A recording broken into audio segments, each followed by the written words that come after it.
Hi everyone. I'm sure we've heard about the SMART goals, right? Today I'm going to talk about the smarter goals. Hi everyone, I'm Swati Arora. I'm an NLP practitioner and a certified life coach. Last week I came to you with why goals are important. This week I'm talking about the entire goal setting process using the NLP technique, which is well-defined outcome. Well, by far, I'm sure we've seen a lot of goal setting tools, but let me tell you, this tool surpasses all the others. Because goals which are set out in a proper format, trust me, the probability of them achieving is much more higher than the earlier one. And that is the reason why today I'm bringing to you this NLP technique's well-defined outcome. It's a very powerful goal setting tool. I have personally used it for myself and a lot of my clients as well, and it's really worked wonders for me, right? So I'm going to tell you step-by-step process of this. Watch this video right till the end because each step is very critical in helping you achieve your goals. So the first point on well-defined outcome is state your goal in positive. Always state your goal in positive. A lot of times when I ask people, what do you want? They generally tell me what they don't want rather than what they want. We need to always set our goals in positive, which means they should be towards your outcome and not take you away from the outcome. And the reason why I'm saying that is because it's scientifically proven our brain does not process the word no or don't. Let me give you that with an example. I'll show it to you right now.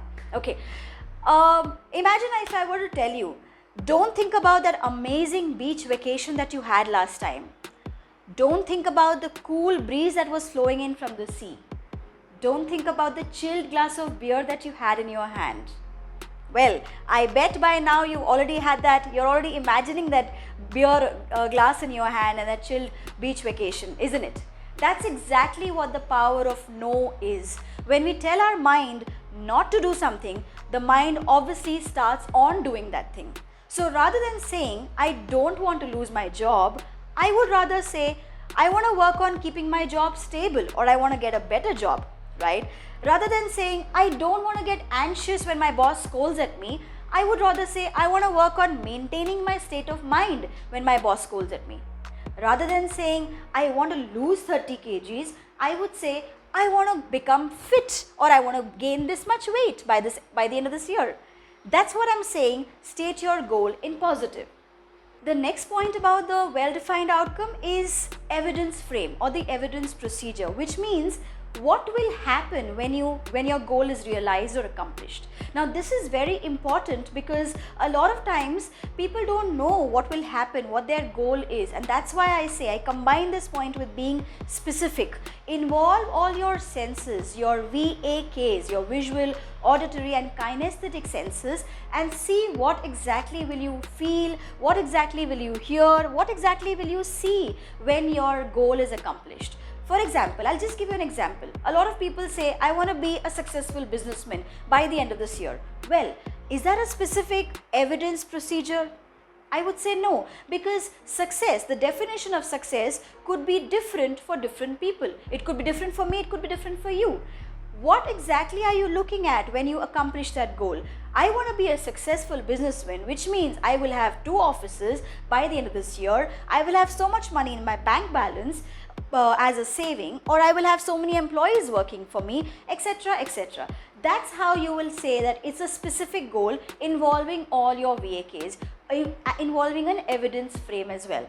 For example, if you're set out to write a book, what will be your evidence frame? That I will see my book in my hand. I could feel my book. I would be able to see exactly how the book looks like, and I'll be able to even smell the book's aroma. That's what I call an evidence frame, and that's which will be quantifiable as well, measurable as well when you actually achieve the outcome. The third point that I want to talk about is that the goal needs to be compelling. While I understand that goals sometimes overwhelm us, but try and understand this. When I say goals must be compelling, which means this is something that really pushes you or pulls you towards itself. Imagine Sachin Tendulkar when he did his century the first time. The next time it will not be a goal, right? He will have a higher target or a higher goal for himself next time. And the same is the case with anyone. If you've already achieved something, would you keep that as your goal? No. So any goal has to be compelling, something which I say, a goal should be such that which will never let you sleep, which will actually wake you up from your sleep and say that, push you towards achieving that every single day. Well, I know that sometimes such compelling goals are very, very overwhelming and very, very tiresome for the mind as well. What you need to do is you need to chunk them down in that case. For example, if you set out a target for yourself, say I want to be earning revenue of $1 million by the end of this year. Well, that sounds like a pretty huge goal, right? How do you chunk it down? What's going to be my 6-monthly plan? What's going to be my quarterly plan? What's going to be my monthly plan? So break it down into pieces and then review your performance after every month rather than going right till the end. So that's how you keep your goal compelling as well as very realistic. Talking about compelling goals, the next thing that comes to my mind is checking on your ecology or your being mindful about your environment. I call it a quality control check. Well, there are a lot of people who are very ambitious and they set out humongous targets for themselves, which is good, which is very nice. But at the same time, we need to be mindful about our environment, about our own self as well. Is this goal that we are setting out for ourselves, is this good for us?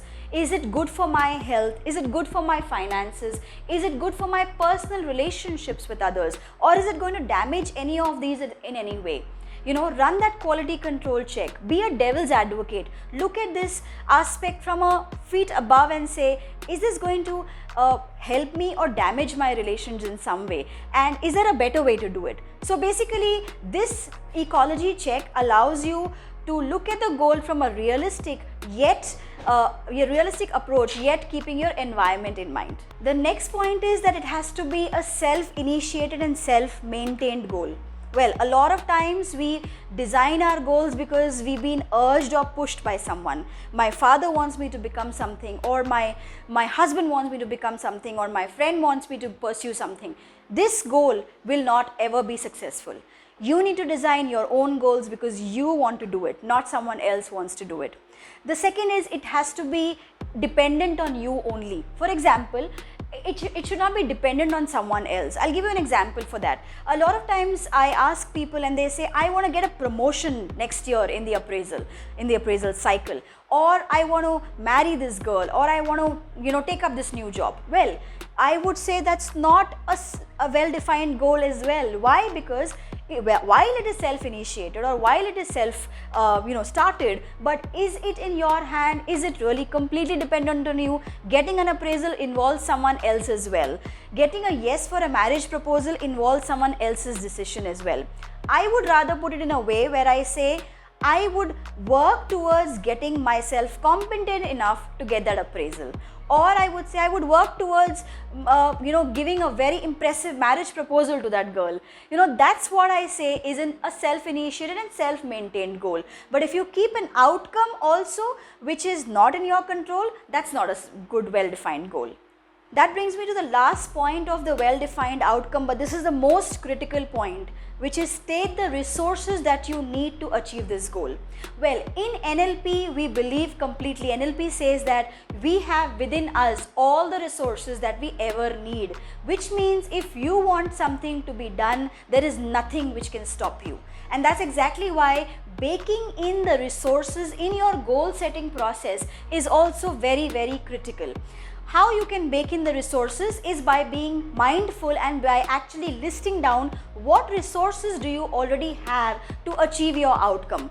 What internal resources do you have? Now, internal resources could be, I have the capability, I have the skill to achieve this goal, I have the determination to achieve this goal, I have the willpower to achieve this goal, etc., etc. What are the external resources that you may need? I may need some more training in this particular aspect. I may need a mentor. I may want to go out and check for a mentor. I may need some investment to be done for this particular goal to be achieved, etc., etc. So those can be your external goals.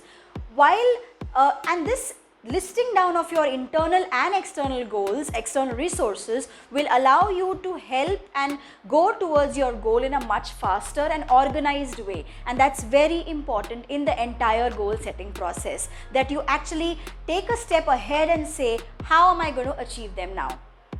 So that brings us to the end of our goal setting video, friends. I would urge all of you to practice goal setting using the well-defined outcome technique. You can also approach me if you want me to set your goals for you, or if you want me to help you achieving them as well. I would be more than happy to do that. Like my channel and subscribe to my channel for more such videos. I will see you next time. Till then, take care. Bye.